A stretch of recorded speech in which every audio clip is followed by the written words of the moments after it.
Happy Christmas. మరి ఈ యొక్క కార్యక్రమాన్ని ఎంత ప్రయాసపడి మీరు ఏర్పాటు చేశారో నేను చూశాను. మీ అందరి ఆసక్తిని బట్టి దేవునికి వందనాలు. గట్టిగా ఒకసారి చప్పట్లు కొడదాం మనం, ఎందుకంటే కొంచెం వేడి వస్తుంది.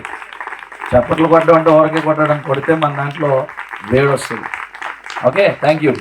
మరి ఈ కార్యక్రమాన్ని మొదటిగా వెళ్ళే ముందు మీ అందరికీ శుభాలు చెప్పాను. అలాగే ఈ కురివాడ ప్రాంతంలో ఉన్న పెద్దలు ఉంటారు, నాయకులు ఉంటారు, వారందరికీ కూడా ప్రత్యేకమైన వందనాలు, క్రిస్మస్ శుభాకాంక్షలు. ఈరోజు ఒక విషయాన్ని మాత్రం చెప్పి నేను ముగిస్తాను. ఈ క్రిస్మస్ అనగానే ప్రపంచంలో ఉన్న అందరికీ కూడా చాలా పెద్ద వేడుక. అయితే ఈ క్రిస్మస్ అనగానే చాలా మందికి తెలిసిన విషయం ఏంటంటే యేసుక్రీస్తు వారి జన్మం. రైట్, యేసుక్రీస్తు వారి జననాన్ని పురస్కరించుకొని 2025 సంవత్సరాలు పూర్తయింది. మరి 2025 సంవత్సరాల క్రితం యేసుక్రీస్తు నిజంగా పుట్టారా అని అంటే ఇది ఒక ప్రశ్నే. ఇది ఎవరు చూసారండి, వేడుక జరుగుతుంది కదా అని చాలామంది అంటున్నారు. ఇంకొకరు మాట్లాడేది ఏంటంటే యేసుక్రీస్తు అసలు ఈ భూమి మీదకి వచ్చారా రాలేదని మరొకరికి అనుమానం ఉంది. ఇంకొందరు ఏమంటున్నారంటే యేసుక్రీస్తు అసలు ఈ దేశంలో పుట్టలేదు కదా అని ఇంకొకరు అంటున్నారు. అసలు యేసుక్రీస్తు ఈ ప్రాంతానికి ఊరికి సంబంధించలేని వాడు కదా అని మరికొందరు అంటున్నారు. ఇంతమంది అనుమానాలతో, ఇంతమంది అపోహలతో ఉన్నప్పుడు నిజంగా ఇంత ఘనంగా, ఇంత గొప్పగా ప్రజల మధ్య ఈ వేడుక జరుగుతుందంటే దానికి కారణం మాత్రం ఖచ్చితంగా దేవుడని నేను చెప్పగలను. ఎందుకంటే ఒక విషయం మీతో నేను పంచుకుంటాను. యేసుక్రీస్తు అనే ఆయన 2025 సంవత్సరాల క్రితం పుట్టారు. ఇందులో ఏ డౌట్ లేదు, ఇందులో ఏ అనుమానం కూడా లేదు. ఎందుకు అనుమానం లేదని నేను అంటున్నాను అంటారా?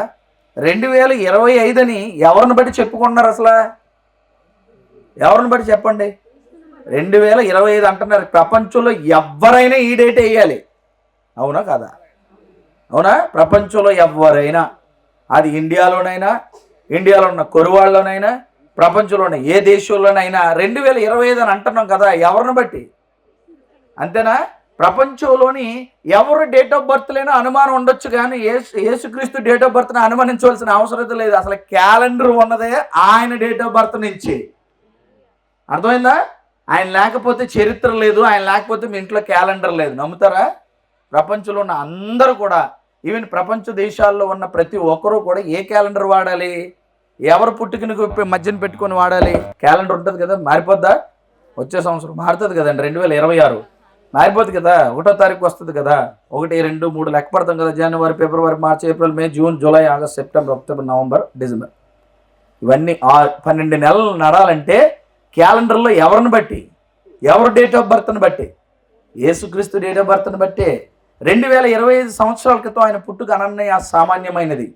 ఒక చిన్న పల్లెటూరులో, కుగ్రామంలో, ఒక పేద కుటుంబంలో ఆయన జన్మించి ఉండొచ్చేమో. కానీ ఎందుకు అలా జరిగింది అంటే, ప్రజలందరికీ అందుబాటులోకి వచ్చి ప్రజలందరి మధ్యకి రావాలంటే, ఎక్కడ రావాలంటే ఒక కుగ్రామం నుంచి ఆయన జీవితం ప్రారంభింపబడాలని దైవ నిర్ణయానుసారంగా యూదా బెత్లెహేములో ఆయన జననం జరిగింది. చాలా చిన్న పల్లెటూరు, వారి తల్లిదండ్రులు చాలా పేదవారు. ఆయన పుట్టిన పుట్టుక చాలా దయనీయం. పుట్టినప్పుడు ఆయన్ని ఎక్కడ పరుండి పెట్టారంటే, ఎక్కడండి? పశువుల తొట్టెలో. ఎక్కడండి? పశువుల తొట్టెలో. నాకు తెలిసి మిమ్మల్ని ఎవరైనా మీ అమ్మ నాన్నలు పశువుల తొట్టెలో పడుకోబెట్టరా? ఇంక్లూడ్ మీ. ఎప్పుడైనా పడుకున్నారా మీరు? ఎవరైనా తెలుసా బాధ ఎట్టుకొని? అలా అంత దయానీయంగా ఎవరినైనా పశువుల తొట్టులో పడుకోబెట్టారా? అసలు అలా పడుకోబెడితే ఏంటిదండి కర్మ అంటారు, అవునా కదా? ఏంటి మీరు పడుకుంటే ఏంటిది కర్మ అంటున్నారు? మరి ప్రపంచాన్ని కాపాడడానికి వచ్చిన మహనీయుడు ఎక్కడ పడుకున్నాడట? ఎక్కడ పడుకోబెట్టారట? పశువుల తొట్టులో. మనకి ఈరోజు ఏముంటుందంటే బేబీ బెడ్ అని ఉంటుంది, తెలుసా మీకు? చిన్నది కదండి, బేబీ కిట్ అంటారు కదా. పుట్టిన వెంటనే ఏమిస్తారు? ఒక జిప్ ఉంటుంది, దాంట్లో పడుకోబెడతారు చక్కగా వెచ్చగా ఉండాలని, అవునా కదా? యేసుక్రీస్తుకి బేబీ బెడ్ లేదు. యేసుక్రీస్తు పుట్టినప్పుడు ఏంటి బెడ్ ఆయనకి? పశువుల తొట్లు అంటే కింద వేసి ఉండాలి, ఖచ్చితంగా గడ్డి వేసి ఉండాలి కదండి. నిజమేనా? గడ్డి ఎప్పుడు వేస్తారు? మనం పుట్టినప్పుడు వేరు, చచ్చిపోయినప్పుడు వేస్తారు, అవును కదా? గడ్డి ఎప్పుడు వేస్తారు? పుట్టినప్పుడు గడ్డి వేరు, చచ్చిపోయినప్పుడు గడ్డి వేస్తారు. కానీ ఈయన పుట్టినప్పుడు తొట్టిలో ఏం వేశారంటే గడ్డి మీద పడుకుని అన్య సామాన్యంగా పుట్టిన ఆ వ్యక్తి, అనన్య సామాన్యంగా బ్రతికిన ఆ వ్యక్తి ప్రపంచానికి దేవుడయ్యాడంటే ఆయన చేసిన పని ఏంటి అసలు? ఆలోచించాలి. ఈరోజు ప్రపంచానికి దేవుడు ఆయన. నాట్ ఓన్లీ ఇన్ ఇండియా, ప్రపంచంలో గొప్ప సంగతి ఏంటంటే 200 దేశాలకు పైగా ఈవెంట్ చేసుకునే one and only event Christmas. గట్టిగా చప్పట్లు కొట్టాలి. ప్రపంచ దేశాల్లో 200 దేశాలకు పైగా మరే ఈవెంట్ చేయరు, మరే పండగ చేయలేరు. వన్ అండ్ ఓన్లీ ఈవెంట్ 200 దేశాలు. ప్రపంచంలో ఏ నాయకుడైనా అధికారైనా ఎవరైనా సరే క్రిస్మస్ వేడుక చేసి తీరవలసిందే. ఈవెన్ ఈ రోజు ఎవరు చేశారో తెలుసా? మోదీ గారు క్రిస్మస్ చేశారు. ఇది గొప్ప సంగతి. ఏం చేశారు? క్రిస్మస్ చేశారు. ఎందుకు చేయాలి? బైబిల్లో ఒక మంచి మాట ఉంటుంది, ప్రతి నాలుక ఆయనను స్తుతించాలి, ప్రతి మోకాలు ఆయన నామంలో వంగాలి. ఎందుకంటే అంత దయానీయంగా పుట్టిన ఆయన ఒక కుగ్రామం నుంచి మొదలైన ఆయన జీవితం నజరేత్ అనే ఊరిలో పెరిగి, యోధా బెత్లెహేము దగ్గర నుంచి ప్రారంభమై నజరేతులో పెరిగి సమరయ, యోదయ, గలిలయ అనే ప్రాంతాల చుట్టూ ఆయన యొక్క బోధనలు అలుముకొని ఆ తర్వాత ప్రపంచవ్యాప్తమై ఈ కొరివాడ వరకు వచ్చాయంటే కారణం ఏంటి? ఏం చెప్పుంటాడు ఆయన? అది కదా, ఒక వ్యక్తి అంటే పుట్టినప్పుడు గొప్పోడు కాదు కదా, పుడితే గొప్పోడు కాదు కదా. పుడితే అందరూ పుడతారు, ఉపయోగమేమి? గొప్ప పనులు చేస్తే, గొప్ప కార్యక్రమాలు చేస్తే, గొప్ప గొప్ప మాటలు చెప్తే ఆయన గొప్పోడు అంటారు. అవునా? యేసుక్రీస్తు చెప్పిన గొప్ప మాట ఒకటి చెప్తాను, బాగా వినండి. ప్రపంచంలో ఏ పుస్తకంలో అది రాసి ఉండదు, ఈ లోకంలో ఏ మనుషులు ఎవరూ చెప్పలేదు, ఎవరు చెప్పలేరు కూడా. సింపుల్గా ఒక మాట చెప్పాడు. ఏమన్నాడంటే, నిన్ను వలే నీ పొరుగు వారిని ప్రేమించు అన్నాడు. నాకు తెలిసిన చిన్నప్పటి నుంచి నేను చదువుకుని ఏ పుస్తకంలో ఆ మాట లేదు. మీ పుస్తకాలు ఉన్నాయేటి? ఎక్కడుందో తెలుసా? బైబిల్లో మాత్రం ఉందన్నమాట. మళ్ళీ చెప్తాను, బైబిల్లో మాత్రమే ఉంటుంది. యేసుక్రీస్తు మాత్రమే చెప్పాడు. ఏమని? నిన్ను వలే నీ పొరుగు వారిని ప్రేమించు అంటే అర్థం ఏంటండి? ఏమో తెలియదు, ఏమో అన్నారు అంతే. అంటే అర్థం ఏంటండి? ప్రేమించి అంటే అర్థం ఏంటండి? నిన్ను వలే నీ పొరుగు వారిని ప్రేమించు అంటే అర్థం ఏంటంటే వారికి సర్వీస్ చేయి, సహాయం చేయి, నీకు చేతనైనంత వరకు హెల్ప్ చేయి. నిన్ను వలె నీ పొరుగు వారిని ప్రేమించు అంటే వాడి బాధల కష్టాల్లో ఉన్నప్పుడు వెనదిరిగి వెళ్ళిపోక సాధ్యమైనంత ప్రేమను చూపించు. Very good. ఈ ప్రేమను చూపించనే మాట ఎక్కడికి వెళ్ళిపోయిందంటే ఖండాలు, దేశాలు, ప్రపంచమంతా అలుముకొని ఈరోజు చెప్పాను కదా, ప్రపంచంలో 200 దేశాలు చేసుకుని ఈవెంట్ ఏదైనా ఉంటే వన్ అండ్ ఓన్లీ క్రిస్మస్ మాత్రమే. ఎందుకని? ఈ ప్రపంచంలో ఎందరో గొప్పోళ్ళు పుట్టారు, దేవుళ్ళుగా పూజింపబడిన వాళ్ళు ఉండొచ్చు, కానీ వాటన్నిటికీ అతీతంగా ఎందుకు ముందుకు వెళ్ళగలిగాడు అన్నది ఇక్కడ ప్రశ్న. ఎందుకు దేవుడుగా ఆరాధింపబడుతున్నాడనే ప్రశ్న, ఎందుకు దేవుడైపోయాడు అన్నది ప్రశ్న, ఎందుకు అలాంటి పరిస్థితుల్లో అంత మన్ననలు అందుకొని ఆయన అంత ఎత్తులో ఉండడానికి ఒకే ఒక కారణం ఏంటో తెలుసా? ప్రపంచానికి ఆయన చూపించింది ఏంటో తెలుసా? ప్రేమ మార్గం. అంతేనా? ఏం నేర్పించాడు, ఏం చూపించాడట? ఓకే, ఇప్పుడు చెప్తాను. ఆయన ప్రపంచంలో మీ అందరికీ చాలా మందిని చూసి ఇన్స్పైర్ అవుతూ ఉంటారు కదండి, రోల్ మోడల్స్ అంటారు కదా. అంతేనా? నాకు ఎవరండి రోల్ మోడల్ అంటే, ఒక అందం పోటీ పెట్టుకోవాలంటే మాకు ఎవరంటే ఐశ్వర్య రాయ్. అవునా కదా? చాలామందికి ఫేవరెట్లు ఉంటారు ఇక్కడ, ఒక్కొక్కరికి ఒక్కొక్కరు రోల్ మోడల్, అంతే కదా. ఒక క్రికెట్ ఆడాలంటే ఎవరు? ధోని. అవునా? కోహ్లీ. అవునా? ఇంకే ఒక్కొక్క దానికి ఒక్కొక్కటి బాగా ఇన్స్పైర్ అవ్వాలి. బిజినెస్లో ఇన్స్పైర్ అవ్వాలంటే ఒకళ్ళు చూసి ఇన్స్పైర్ అవుతాం, బిజినెస్లో ఒక వ్యక్తిని మనం ముందు పెట్టుకుంటాం. ఇలాగా ఒక్కొక్క దానికి ఒక్కొక్క వ్యక్తిని ముందుని పెట్టుకుంటారు అంతే. కానీ ప్రపంచం అంతా కూడా ముందు పెట్టుకోవలసిన ఒకే ఒక వ్యక్తి మహాశక్తి ఉన్నాడు, ఆయనే ప్రభువైన యేసుక్రీస్తు. ఇంకా ఆయన మించినోడు ఉండడని చెప్పడానికి ఇందులో అతిశయోక్తి లేదు. ఎందుకంటారా? ఆయన చెప్పిన మాటలు చూస్తే ఆశ్చర్యం అనిపిస్తుంది. ఎందుకంటారా? ఈ లోకం అంతా చాలా భయానక వాతావరణంలోకి వెళ్ళిపోతే, లోకం అంతా చెడిపోతూ ఉంటే, చెడిపోయిన లోకాన్ని ఎవరు పట్టించుకోకుండా ఉంటే, ఎవరి మట్టుకు వారి ఇష్టానుసారంగా బ్రతుకుతూ ఉంటే, పాపం అనేది అభివృద్ధి పోతూ ఉంటే, పాపం అనేది పెరిగిపోతూ ఉంటుంటే, లోకంలో ఎవడికాడు బ్రతుకుతూ వెళ్ళిపోతూ ఉంటుంటే, ఎవరు పట్టించుకోకుండా మానవ జీవితం అలాంటి దయానే స్థితిలోకి వెళ్ళిపోతే మాత్రం ఒకే ఒక్కడు పరలోకం నుంచి పట్టించుకొని లోకానికి చూసి ఈ లోకం మధ్యకు వచ్చి మనుషుల్ని మార్చాలనుకునే ఒక ఆలోచన చేసిన గొప్ప దేవుడు ఎవరైనా ఉంటే ప్రభువైన యేసుక్రీస్తే. నిజమండి. ఎందుకు చెప్తున్నాను ఈ మాట అంటే, ఒకటి చెడిపోతే మనకు అవసరం ఉందా ఏమైనా? ఈరోజు ఉందా? ఒకటి చెడిపోయాడు అనుకోండి వ్యక్తి, మనకేం అవసరం ఉందా? ఇంకొక విషయం తెలుసా? దగ్గరుండి చెడగొట్టే పరిస్థితి కూడా ఉంటుంది. మనకు నచ్చిపోతాడు పోయినా పర్వాలేదని అనుకుంటాం మనం. అవునా కదా? వాడు చెడిపోయి పోవాలని చూస్తాం మనం. మంచి కోరుకునే లోకంలో మనుషులు ఎవడైనా ఉన్నాడా? లేడు కదండి. పక్కనే కూర్చుంటారు కానీ వాడు బాగుంటే మనం చూడలేం. నిజం. ఒకే దగ్గర ట్రావెల్ చేస్తాం, ఒకే దాంట్లో ఉంటాం, ఒకే జీవితాన్ని జీవిస్తాం, ఒకే ఊర్లో ఉంటాం, ఒకే ఇంట్లో పక్కనే కూర్చుంటాం, ఒకే పదవిలో ఇద్దరు ఒకలాగే ఉండొచ్చు. అది రాజకీయం అవ్వచ్చు, చదువుకోవడం అవ్వచ్చు, ఉద్యోగం అవ్వచ్చు, పక్కనే ఉంటాం, నవ్వుకుంటూ మాట్లాడతాం. కానీ ఆ వ్యక్తి అంటే మనకు నచ్చదు, ఎదుగుతుంటే మనం చూడలేం. ఇది నిజం, ఇది మానవ నైజం. ఇది కాదనడానికి ఎవరికి లేదు. మనలో ఉన్న మరొక రూపం అది. తెలుసా మీకు? జెలస్ అంటారు దాన్ని. ఏమంటారు అంటే జెలస్ అంటే తెలుసా? అంటే అర్థం ఏంటి? కుళ్ళు. తట్టుకోలేము దాన్ని. అవునా కదా? ఇలా మనసులోనే కుళ్ళు కాదు, బ్రతుకులో కూడా కుళ్ళే. బయటికి కనిపించే మనుషులు మనం అంత మంచి వాళ్ళం కాదండి. నిజం చెప్తాను, ఇది ఓపెన్. ఇది బయటికి మాత్రం కనిపించే అంత మంచి వాళ్ళు మనం అయితే కాదు. మన రూపం వేరు, మనం ఉండేది వేరు. ఇక్కడైతే సాంప్రదాయంగా పద్ధతిగా కూర్చొని మనం వెళ్ళిన తర్వాత మన రూపాలు చాలా ఉంటాయి. కానీ మానవుడు ఇలా చెడిపోతూ ఉన్నప్పుడు మనుషులే, కన్న తల్లిదండ్రులే, అన్నదమ్ములే, అక్క చెల్లెలే, నాయకులే, అధికారులు ఎవడో పట్టింపు లేకుండా బ్రతుకుతూ ఉంటే ఈ లోపల ఎవడపోతే మాకెందుకు, మేము బాగుంటే చాలు అని అనుకున్నాం. కానీ యేసుక్రీస్తు ఏమనుకున్నాడు తెలుసా? అందరూ బాగుండాలనుకున్నాడు. ఎవరు బాగుండాలనుకున్నాడు? అందుకే ఆయన దేవుడయ్యాడు. అంతేనా? ఆయన ఎవరి కోసం పుట్టాడో చూస్తే ఆశ్చర్యపోతారు. చదువుదాం, బైబిల్లో చదువుదాం. చదవాలి, ఎందుకంటే ఇది చెప్పాలి. ఇది బైబిల్లో తెలియక చాలామంది యేసుక్రీస్తు అదేంటండి యోధా బెత్లెహేంలో పుట్టాడు కదా, మన దేశస్థుడు కాదు కదా, ఇంకెవరు, మనకి ఆయనకి సంబంధం లేదు కదా. ప్రపంచంలో ప్రతి మనిషికి యేసుక్రీస్తు పుట్టుకకి సంబంధం ఉంది. ప్రతి మనిషికి యేసుక్రీస్తు పుట్టుకకి సంబంధం ఉంది. ఎందుకుందో చెప్తాను వినండి. 2వ అధ్యాయము లూకాసు సువార్త 10వ వచనం.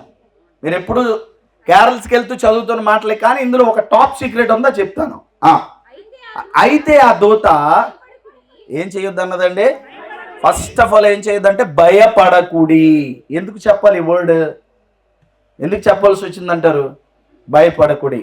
అక్కడ ఉన్న ప్రదేశం ఏంటంటే, అక్కడ వారు ఆ గొల్లలు ఏం చేస్తున్నారంటే ఈ యొక్క వాటిని కాస్తా ఉన్నారు. ఆ గొర్రెల్ని కాపు కాస్తా ఉన్నారు. ఎక్కడంటే చాలా మైదాన ప్రదేశం. అది ఒక చిన్న మంట వేసుకొని ఆ చుట్టూ, ఆ చలికో ఆ వెలుగుకో ఆ మంట వేసుకొని ఆ చుట్టూ మరి ఆ గొర్రెలు కాస్తూ ఉన్నప్పుడు హఠాత్తుగా ఏమొచ్చిందంటే ఒకలాంటి పెద్ద లైట్ వెలుగు వచ్చిన వెంటనే వాళ్ళు షాక్ అయ్యారు. ఏమంటే భయం.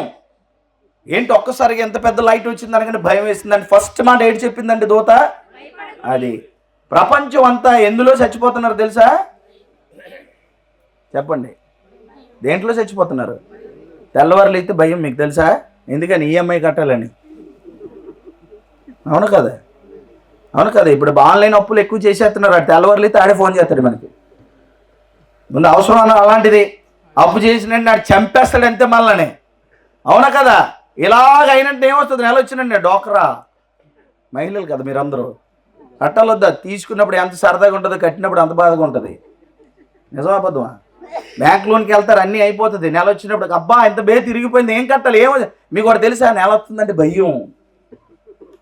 ఏం కట్టాలని? ఈఎంఐలు ఇవన్నీ కట్టుకొని మేము తినుకొని పిల్లలు చదివించుకొని ఎంత భయపడుతూ బతుకుతున్నాం. నిజమా అబద్ధమా చెప్పండి? నిజమా? అసలు మన భయంతోనే బతుకుతున్నాం. ఇక్కడ ఎవరు ప్రశాంతంగా మేము బతుకుతున్నాం ఒక్కరు లేరు ఈ గ్రౌండ్లో. నేను ఓపెన్గా చెప్తున్నాను ఈ మాట. ఒక్కరు ఉండరు. భయపడుతూనే బతకాలి. ఎందుకని? రేపు నా జాబ్ ఏంటి, నా పరిస్థితి ఏంటి, నా ఫ్యూచర్ ఏంటి, నా బిడ్డలు ఏంటి, వారి ఫ్యూచర్ ఏంటి, నా ఈఎంఐలు ఏంటి, నేను కట్టడం ఏంటి, రేపు పొద్దు నా పరిస్థితులు ఏంటని భయంతో బిక్కుమని బ్రతుకుతుంది ఈ ప్రపంచం. ఇప్పుడే కాదు, పూర్వకాలంలో కూడా అలాగే బ్రతికింది. 2025 సంవత్సరాల క్రితం. అప్పుడు దూత చెప్పిన మాట ఏంటో తెలుసు? ఫస్ట్ మాట ఏమన్నదండి? అంటే యేసుక్రీస్తు ఏమిచ్చాడు ఆయన పుట్టుకతోనే? అభయం. కానీ భయపడతాం మనం. అర్థం అవ్వదా? అసలు ఎందుకు పుట్టాడంటే పిరికి మనుషులరా మీరు. అవునా కదా? బయటికి మాత్రం గంభీరం ప్రదర్శిస్తావు, కానీ లోనేటిది పిరుకోలు మీరు. దేనికి భయపడతారు తెలుసా? ఎంత రౌడీ అవనివ్వండి, 10 మందిని చంపించినోడు అవనివ్వండి, లోన మాత్రం ఏముంటుంది? ఆడు చచ్చిపోతాడని భయం ఉండదు. ఏంటి ఉండదా? ఒకరిని చంపినోడికి ఇంకోటి చంపుతాడని భయం ఉండదా? లేదన్నాడు చెప్పమనండి. అంతేనా? ఇంకోటి లాగేసుకున్నోడిది ఆడది లాగేసుకుంటారని భయం ఉండదా? ప్రతి దానికి భయపడే బ్రతుకుతున్న మనుషులకున్న పెద్ద ఫోబియా ఇది. ఏంటిది? అది భయం. అందుకే ఫస్ట్ మాట ఏడు చెప్పింది దోత వచ్చి. ఏడు గొల్లలకు చెప్తున్నదని మీరు అనుకున్నారా? మనకు చెప్తుంది. ఏమని? భయపడకండి. ఫస్ట్ మాట ఏం చెప్పిందంటే భయపడకుడి. ఎందుకు భయపడద్దంటే భయంతోనే బతుకుతున్న ఈ మనుషుల మధ్యకి ధైర్యం చెప్పే దేవుడు వచ్చాడు. అర్థమైందా? భయపడి బతుకుతున్న ఈ మనుషుల మధ్యకి ఎవరు వచ్చారు? ప్రపంచంలో ఈ మాట ఎక్కడ ఎవరు పుట్టినప్పుడు ఏ ఒక్కరు కూడా చెప్పుండరు, చెప్పలేరు. ఎందుకంటే పుట్టినోడు కూడా భయంతోనే పుడతాడు, వాడు కూడా భయస్తుడే. కానీ ఈయన పుడుతూనే ఏమన్నాడంటే భయపడకుడి. దూతొచ్చి చెప్పింది ఎందుకు భయపడొద్దంటే మీ భయాన్ని తొలగించే దేవుడు వచ్చాడు. చదువుదాం. ఇదిగో ప్రజలందరికీ కలగబోవు మహా సంతోషకరమైన వర్తమానము నేను మీకు తెలియజేయుచున్నాను. ఇక్కడ ఆపుదాం. ప్రజలందరి కోసం పుట్టాడా ఆయన? కొందరి కోసం పుట్టాడా? Underline this point. మా ప్రజలందరికీ కలగబోవు శుభవర్తమానం. యేసుక్రీస్తుని ఈ యొక్క ప్రాంతంలో కానీ ఈ లోకంలో చాలామంది అంగీకరించలేకపోవచ్చు, కానీ అంగీకరించలేని వాళ్ళ కోసం కూడా ఆయన పుట్టాడు. ప్రజలందరికీ కలగబోవు. Not only in India, not only in Russia, not only in China, not only in America. మరి ఎవరి కోసం పుట్టాడు యేసుక్రీస్తు? చదవండి ఒకసారి. మనుషులందరికీ అని అన్నాడా? అందరంటే ఎవరాలు? అమెరికా ఉన్న వాళ్ళు మనుషులేనా? చైనాలో ఉన్నోళ్ళు, ఇండియాలో ఉన్నోళ్ళు, మరి అందరికీ కదా ఇది? కాదని ఎవడన్నాడు? ఎవరన్నారు కాదని?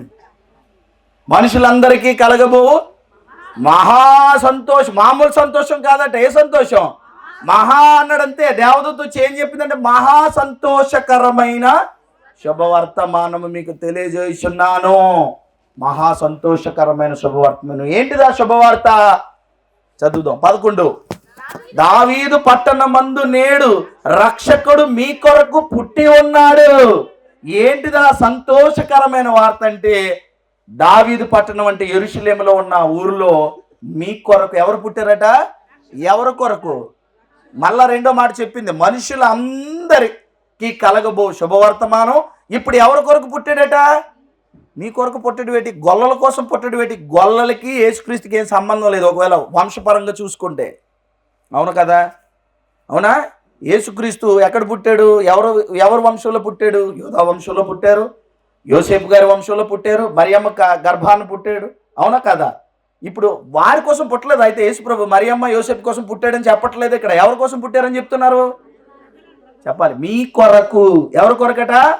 మీ కొరకు అంటే ఎవరాలు? మనమేనండి.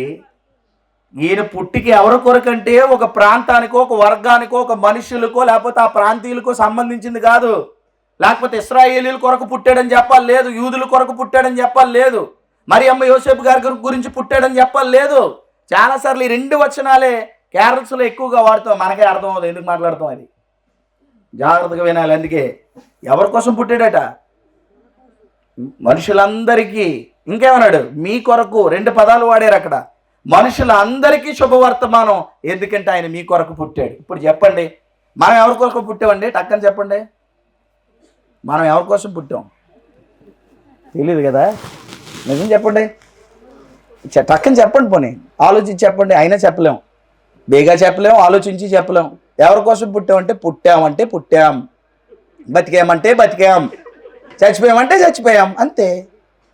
మా తాత అలాగే పోయాడు, వాళ్ళ తాత అలాగే పోయాడు, నేను కూడా అంతే. ఇందులో ఏం మార్పు లేదు మీ డిక్షనరీలో. నేను అదే చెప్తున్నాను. ఇక్కడ ప్రపంచ చరిత్రలో ఏదైతే మనుషుడు ఆలోచించలేకపోయాడో, ఏదైతే తెలుసుకోలేకపోయాడో, దేనికైతే భయపడుతున్నాడో వాటన్నిటినీ భయభ్రాంతుల నుంచి విముక్తి చేసి మనుషులకి జ్ఞానాన్ని ప్రసాదించి ధైర్యవంతులుగా చెయ్యడానికి భూమి మీద పుట్టిన ఒకే ఒక్కడు ప్రభువైన యేసుక్రీస్తు.